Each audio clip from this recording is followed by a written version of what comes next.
რამოდენიმე ფოტო დაიდო ბოლო ერთი კვირის განმავლობაში ჩემი უცხო პირებთან. უცხო პირებთან რა, იმ ადამიანებთან, რომელსაც მე ვხვდები საჯარო სივრცეში. მით უმეტეს საჯარო სივრცეში. თქვენ როგორ ფიქრობთ, მე კონსპირაციულ მოლაპარაკებებს საჯარო სივრცეში ვაწყობ? ეს ერთი. ასევე დაიდო ფოტო ჩემი ერთ-ერთ ამერიკული ორგანიზაციის წარმომადგენელთან. ნუ როდემდე შეიძლება ახლა გავიგე, რომ გვითვალთვალებენ. რაც რა თქმა უნდა გვიშლის ხელს ნორმალურად საარჩევნო კამპანიის ჩატარების და ნუ ეს იმედს ესე უცაბედად, რატო გაქვთ ხოლმე თქვენ ასე ექსკლუზივი? რაღაც წყაროები, რატო გაწოდიან ხოლმე თქვენ? მედიის არ მოუწოდებთ ქრონიკის ჟურნალისტმა გადაიღოთ.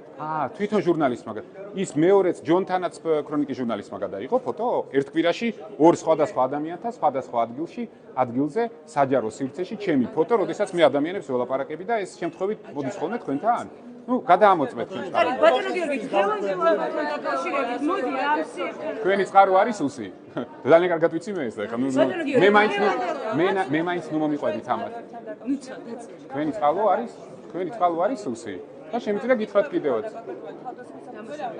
არა, კითხვებზე ხო გიპასუხეთ. მაგრამ თქვენ რომ მეუნებით რომ ეს ფოტო თქვენ წყარო მოგაწოდათ, რომელსაც ვერ გაამხელთ, ან თქვენ არიცით როგორც ჟურნალისტმა, მე გეუბნებით, მე დამიჯერეთ. სუსი არის თქვენი წყარო. ბატონო გიორგი, სია წარადგინეთ, მოდი ამასთან დაკავშირებით. 5 წლის უკან ხო მიჯერებთ? 5 წელი ხო გეჯერათ ჩემი.